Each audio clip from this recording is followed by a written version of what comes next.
His lot of ivory now is really mine. The company did not pay for it. I collected it myself at a very great personal risk. I am afraid they will try to claim it as theirs, though. It's a difficult case. What do you think I ought to do? Resist? I want no more than justice. He wanted no more than justice. No more than justice.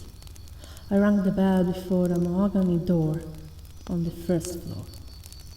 And while I waited, he simply stared at me out of the glassy panel, stared with a wide and immense stare, embracing, condemning, loathing all the universe. I seemed to hear the whisper cry, the horror, the horror. Such a sad story. Maybe we can finish it another day. Because you're sleepy. Yes, you are. Come on. I can see your eyes are closing, little one. It's okay. Hearing someone reading can be very tiring, in fact. You want a licky kiss? Of course. See, you taste like sleepiness. Oh, what? Oh, no, dear, I once sang a lullaby. I told you, dragons do not have nice voices. Well, of course, I guess I can read you some more. Do you want to go on with Heart of Darkness? It does not make you fall asleep and have good dreams, honestly. Not really the book for that. You want something more poetic. Fine. Should I have something interesting here? Choose the book you want. Oh dear, Hamlet? You're so peculiar, my little friend. I guess there is a place in particular you want me to read, isn't it? Fine.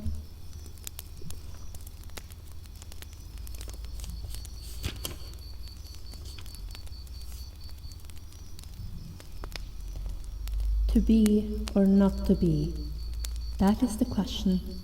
Whether it is nobler in mind to suffer the slings and arrows of outrageous fortune, or to take arms against a sea of troubles, and by opposing end them, to die, to sleep, no more, and by a sleep to say we hand the heartache and the thousand natural shocks that flesh is heir to.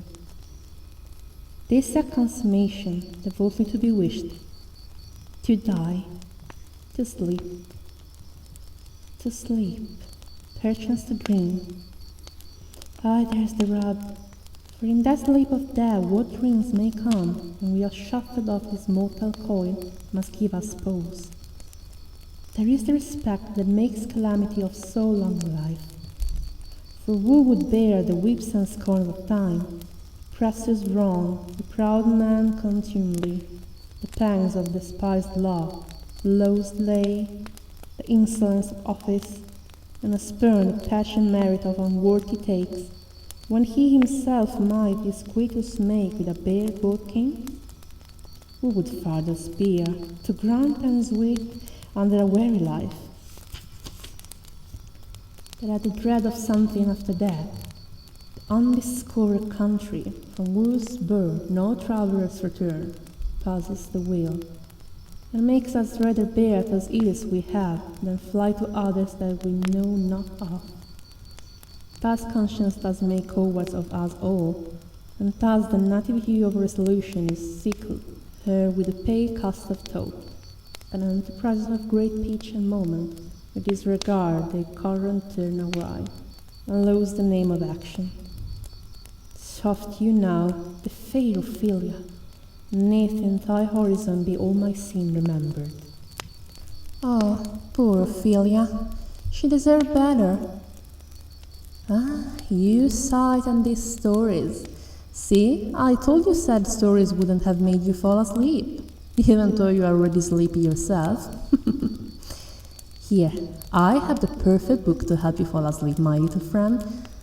Of course, it will take us many nights to read it all, but it's one of my favorite, and I'm quite sure you know it and you like it too. It's one of those books one never gets tired of reading.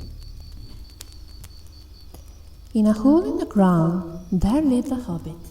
Not a nasty, dirty, wet hole filled with the hands of worms, and on a hosey's well, nor yet a dry, bare, sandy hole with nothing in it to sit down, nor to eat. It was a hobbit hole, and that means comfort.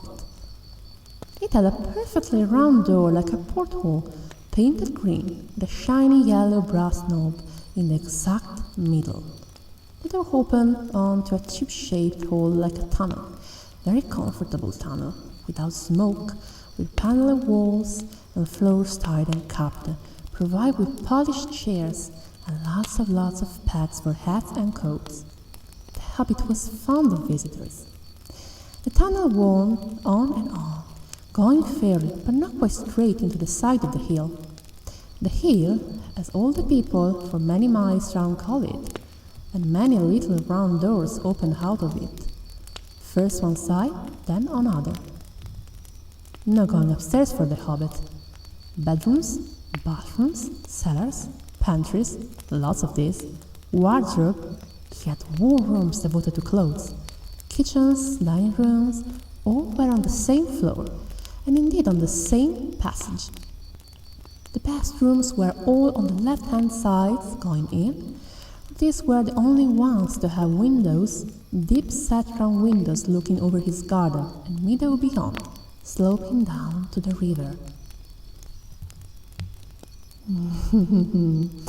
There they go, sleeping. Oh, so sweet. I like to curl my tail around them and draw them close. Adorable. Good night, little one. So sweet.